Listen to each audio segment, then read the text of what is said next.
Good evening everyone. आज हम देखेंगे चैप्टर 10 हिप्नोटिक्स एंड सिडेटिव्स का पार्ट 2। इसमें हम देखेंगे नॉन बार्बिचुरेट्स। पार्ट 1 में हमने बार्बिचुरेट्स देखे थे। नॉन बार्बिचुरेट्स में फर्स्ट वन देखेंगे हम बेंजोडाइजेपिन्स, उसके बाद alcohols, after that aldehyde and finally miscellaneous drug. तो फर्स्ट हम आते हैं बेंजोडाइजेपिन्स पे। तो बेंजोडाइजेपिन्स जो है ये नॉन बार्बिचुरेट कैटेगरी में का इंपॉर्टेंट कैटेगरी है। बेंजोडाइजेपिन्स ये बार्बिचुरेट्स को रिप्लेस करने में मेन रोल प्ले करते हैं। सबसे पहले जो सिडेटिव और हिप्नोटिक्स जो दिया करते थे वो बार्बिचुरेट्स थे, बट उसके साइड इफेक्ट्स भी उतने फैटल थे, टॉक्सिक थे, जैसे कि एडिक्शन हो गया, डिपेंडेंस हो गया, जिसकी वजह से पेशेंट ओवरडोज लेता था और अल्टीमेटली खुद को ही वो हार्म करता था और डेथ का जो रेशो था वो ज्यादा है as compare to barbiturates. Benzodiazepine ये लेस एडिक्टिव है। एडिक्शन होता है कुछ पेशेंट्स को, बट ये लेस एडिक्टिव है, पेशेंट लेस डिपेंडेंट रहता है और ये one of the most safest drug है इन सेडेटिव एंड हिप्नोटिक्स। तो it is the group of structurally related compounds that act selectively on the components of CNS। तो benzodiazepines क्या है? Group of structurally related compounds. तो benzodiazepine में बहुत सारे compounds है जो कि सिमिलर है अदर कंपाउंड्स के, जो कि आपके सेंट्रल नर्वस सिस्टम के कंपोनेंट्स को अफेक्ट करते हैं या फिर उस पे एक्ट करते हैं सिलेक्टिवली आपका spinal cord and your brain. तो बेंजोडाइजेपिन का मेन साइट है लिम्बिक सिस्टम। अब ये लिम्बिक सिस्टम क्या होता है? लिम्बिक सिस्टम ये ब्रेन के बेस में होता है, जिसमें कि आपका थैलेमस, हाइपोथैलेमस ये प्ले करते हैं रोल। इसके अलावा हिप्पोकैम्पस, अमिगडाला ये मेन कंपोनेंट होते हैं आपके लिम्बिक सिस्टम के, जो कि ब्रेन में बिहेवियर और एंजाइटी को कंट्रोल करने का काम करते हैं। ठीक है, तो बेंजोडाइजेपिन का क्या काम है? बेंजोडाइजेपिन क्या करता है कि जब भी लिम्बिक सिस्टम में कोई प्रॉब्लम आता है जिसके वजह से हम ज्यादा इमोशनल होके रिएक्ट करते हैं या फिर हमें कोई चीज का डर लगता है, वो इमोशन और बिहेवियर को कंट्रोल करने का as well as anxiety control करने का काम बेंजोडाइजेपिन्स ड्रग करते हैं। Apart from the sedative and hypnotics effect, they have anti anxiety, anti convergent and central muscle relaxant effect. तो हिप्नोटिक और सिडेटिव इफेक्ट तो है ही बेंजोडाइजेपिन का। स्मॉल डोज में देंगे तो सिडेटिव इफेक्ट दिखाएगा और थोड़ा लार्ज डोज में देंगे तो ये स्लीप इंड्यूस करेगा। बट इसके अलावा इसका एंटी एंजाइटी इफेक्ट है, because it acts on your limbic system और लिम्बिक सिस्टम कंसर्न करता है आपका एंजाइटी सेंटर और इमोशनल बिहेवियर सेंटर को। तो जब भी वहां डिस्टर्बेंस आता है तो बेंजोडाइजेपिन अच्छे से काम करता है, इसलिए इसको एंटी एंजाइटी ड्रग्स भी आप बोल सकते हैं। इसके अलावा एंटी कन्वर्जेंट इफेक्ट भी है। जो सीजर्स आते हैं, ट्रिमर्स आते हैं, जिसे हम मिर्गी बोलते हैं, मिर्गी के झटके आना, तो इसे भी कंट्रोल करने का काम वो पेशेंट के ब्रेन में जो न्यूरॉन्स का डिसऑर्डर है उसको काम डाउन, उसे शांत करने का काम जो है ये आपका बेंजोडाइजेपिन्स करता है। और इसके अलावा सेंट्रल मसल रिलैक्सेंट इफेक्ट भी दिखाता है। जो सेंट्रल मसल्स होती है उसे रिलैक्स करने का काम भी आपका बेंजोडाइजेपिन करता है। अब जो ड्रग हिप्नोटिक्स करके यूज होते हैं उसमें आता है नाइट्राजिपाम, फ्लूराजिपाम, टीमाजिपाम एंड डायजेपाम। तो डायजेपाम ये मेन ड्रग है आपका बेंजोडाइजेपिन का, इसको हम आगे में स्टडी करेंगे और यही मोस्टली एग्जाम में आपको पूछते हैं। उसके बाद क्लोरोडाइजेपॉक्साइड जो है इसको सिडेटिव करके मोस्टली यूज करते हैं इन बेंजोडाइजापिन कैटेगरी।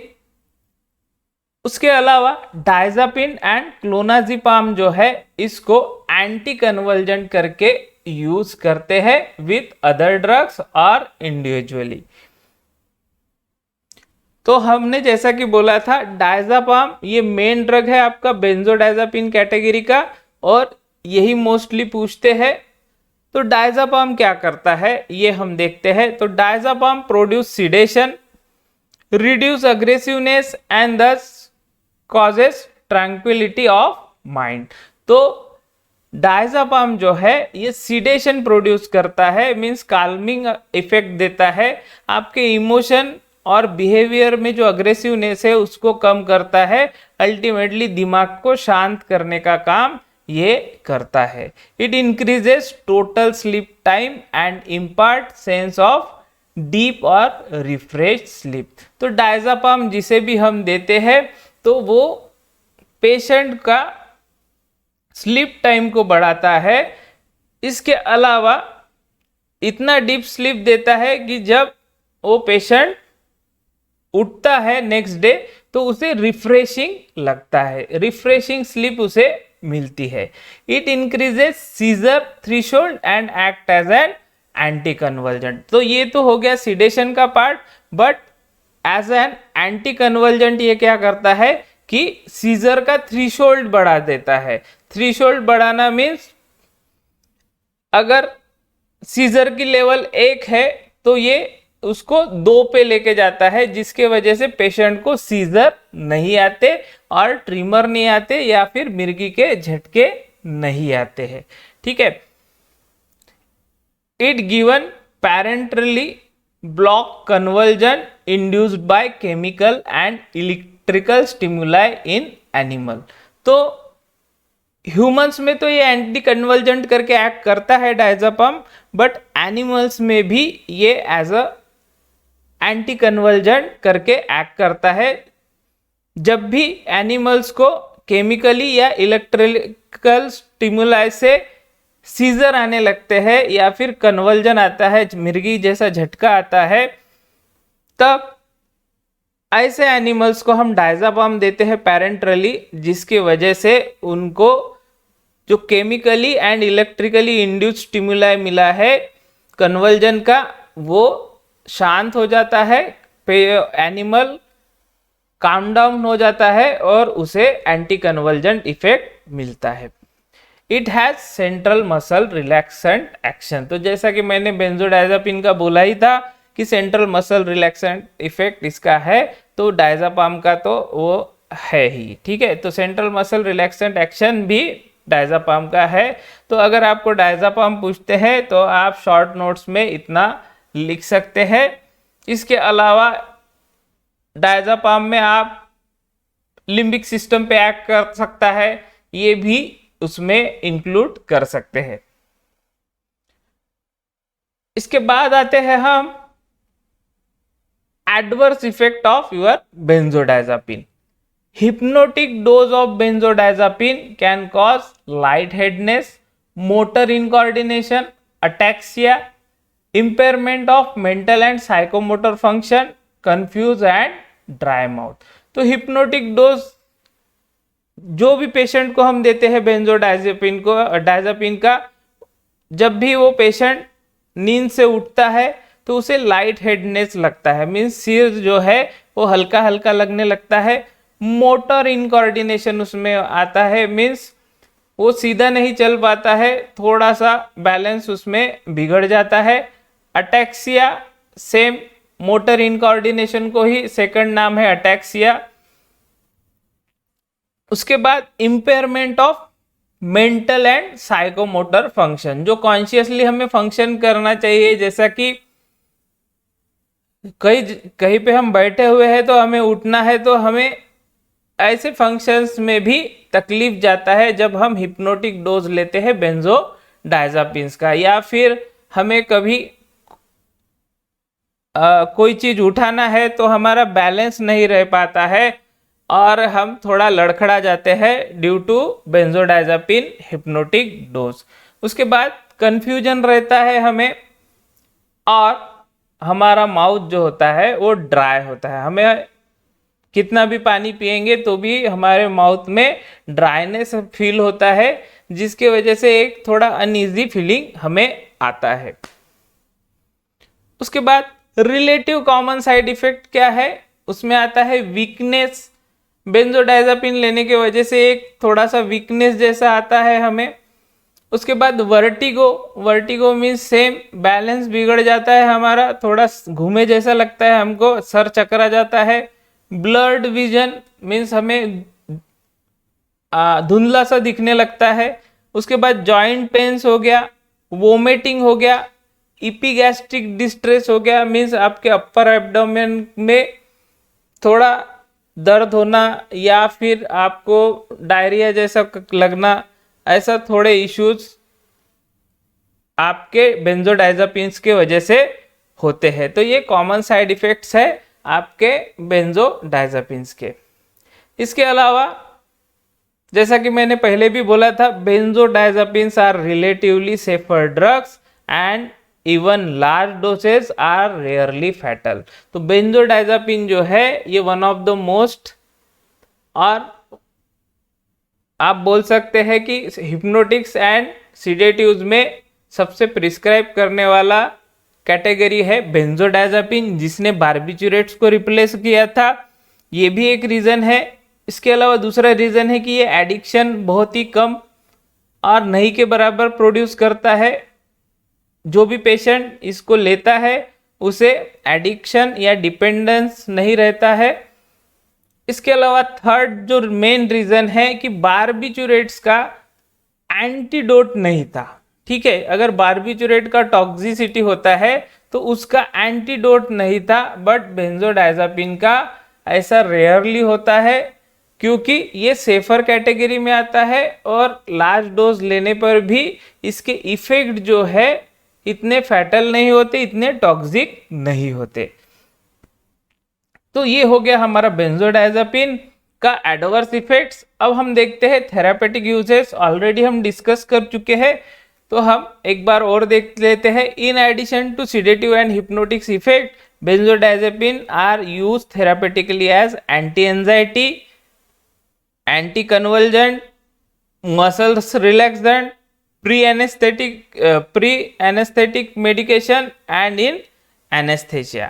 तो एंटी एंजाइटी क्यों है? बिकॉज लिम्बिक सिस्टम कंट्रोल करता है बिहेवियर और आपके इमोशंस को और एंजाइटी को। ठीक है, तो इसलिए बेंजोडाइजापिन आपके लिम्बिक सिस्टम पे एक्ट होता है और एक्ट होता है as a anti anxiety agent. उसके अलावा एंटी कन्वर्जेंट करके भी एक्ट होता है, मसल्स रिलैक्सेंट करके भी एक्ट होता है, प्री एनेस्थेटिक मेडिकेशन करके भी इसको देते हैं कि भाई पेशेंट अगर थोड़ा डरा हुआ है, उसको प्रिपेयर करना है for any kind of surgery और ऑपरेशन, तो as a pre anesthetic medication भी बेंजोडाइजापिन को देते हैं।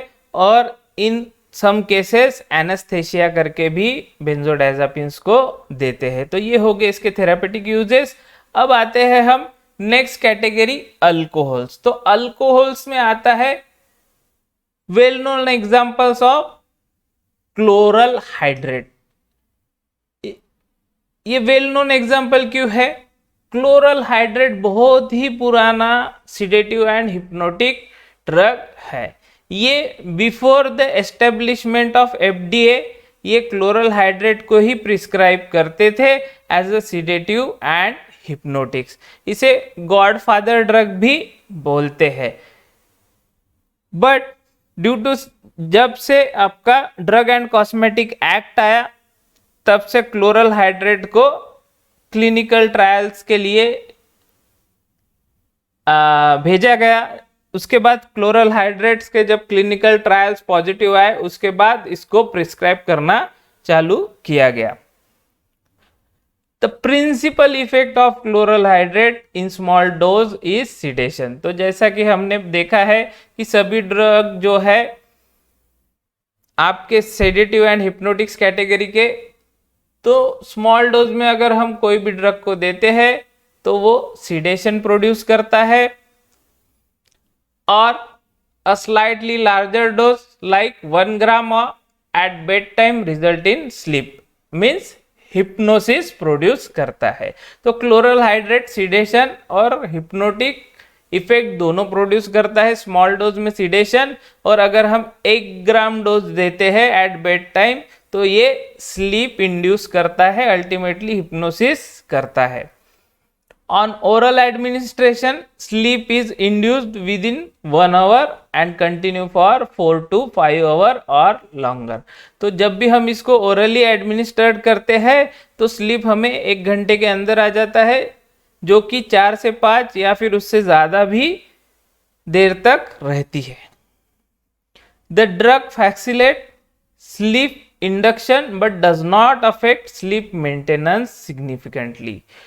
तो ये इसका मेन प्रॉब्लम है, ये स्लीप तो इंड्यूस करता है बट उसको मेंटेन नहीं कर पाता सिग्निफिकेंटली, मींस आपका REM rapid eye moment and non rapid eye moment के बीच में का जो टाइम है जो बार्बिचुरेट मेंटेन कर रहा था, वो मेंटेनेंस में ये थोड़ा फेल हो जाता है। ठीक है, The patient can easily arouse from sleep and respiration and blood pressure are not much affected। तो मैंने क्या बोला कि भाई जो REM स्लीप, जो स्लीप साइकिल में REM स्लीप और नॉन REM स्लीप जो होती है उसमें मेंटेनेंस करने में ये ड्रग फेल हो जाता है, जिसकी वजह से पेशेंट इजीली जाग जाता है फ्रॉम स्लीप, बट इसका रेस्पिरेशन पे और ब्लड प्रेशर पे कोई इफेक्ट नहीं पड़ता। It does not significantly alter normal sleep pattern. अगर हम ये ड्रग को डिसकंटिन्यू करते हैं तो ये आपके स्लीप पैटर्न को भी अल्टर नहीं करता, आपको नॉर्मल स्लीप जैसा आना है वैसा आ जाएगा। अगर आप इसको डिसकंटिन्यू करते हैं, from practical point of view it is a rapidly effective, reasonably safe and cheap hypnotic drug। तो from practical point of view means अगर हम practical view से देखते हैं तो ये rapidly acting drug है, reasonably safe है और cheap hypnotic drug है, means इसका कॉस्टिंग सबसे कम गिरता है as compare to barbiturate and your benzodiazepine. तो ये हो गया हमारा अल्कोहल्स। अल्कोहल्स में हो गया क्लोरल हाइड्रेट्स, जिसे हम गॉडफादर ड्रग भी बोलते थे पहले। इसके बाद आते हैं हम अल्डिहाइड्स पे। अब अल्डिहाइड्स में भी वेल नोन एग्जांपल है पैराअल्डिहाइड। पैराअल्डिहाइड में बी गिवन ओरली, इंट्रामस्कुलरली और रेक्टली।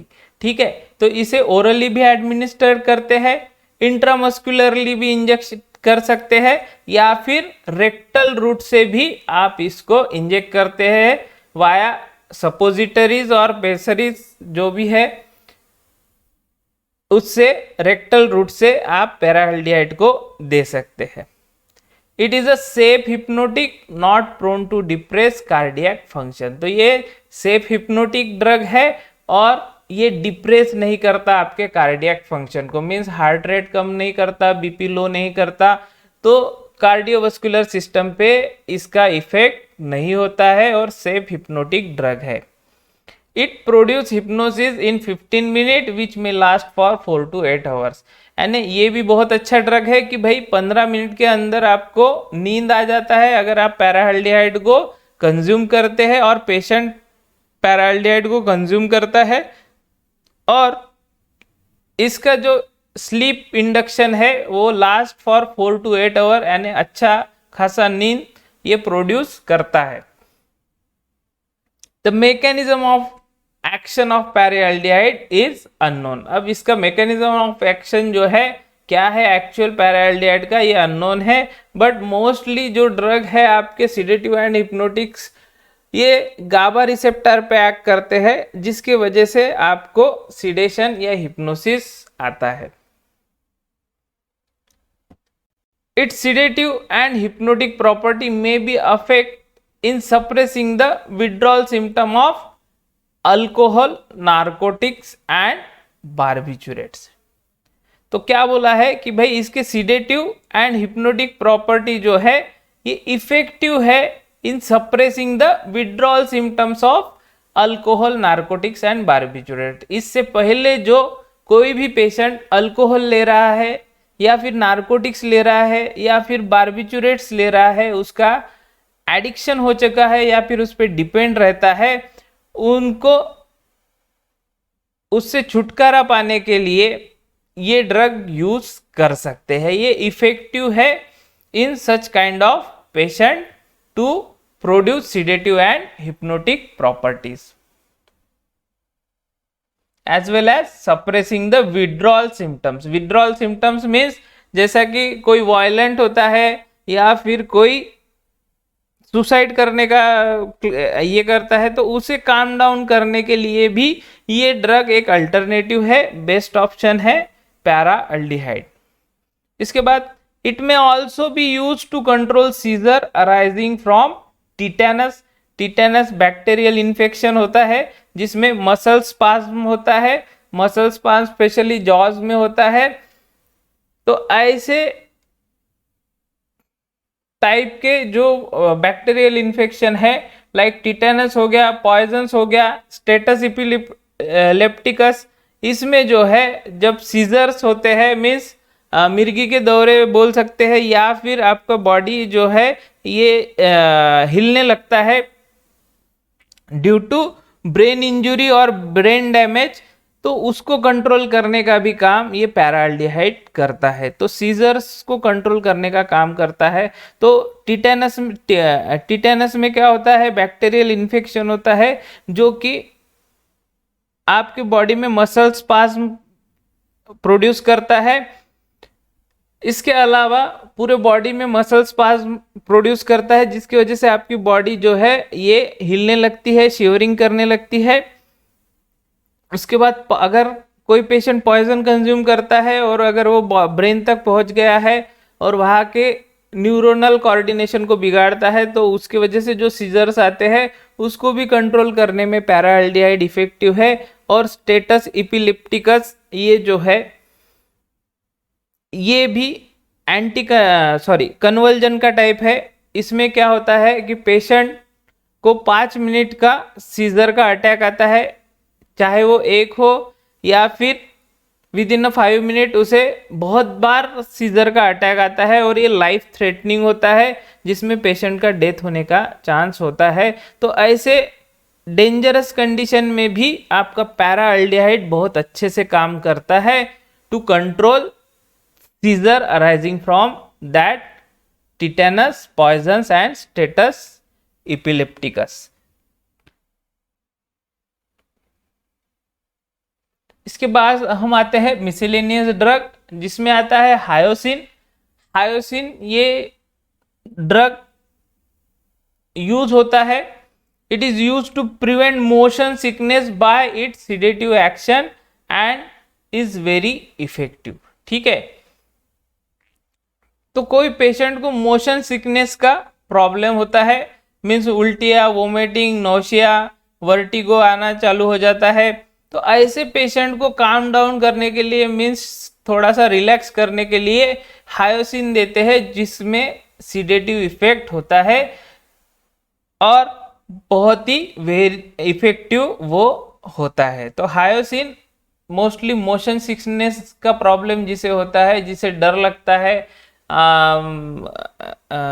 जोर से गाड़ी चलने का या फिर आपका रोलर कोस्टर में बैठने से उल्टिया, वोमिटिंग, हार्ट बीट्स बढ़ना, तो ऐसे पेशेंट को शांत करने के लिए भी हायोसिन आप बोल सकते हैं कि दे सकते हैं कि जिसकी वजह से पेशेंट शांत रहेगा और वो चीज में हायोसिन इफेक्टिव है। It is also use to suppress unwanted secretion during anesthesia and to reduce skeletal muscles rigidity of paralysis agitans।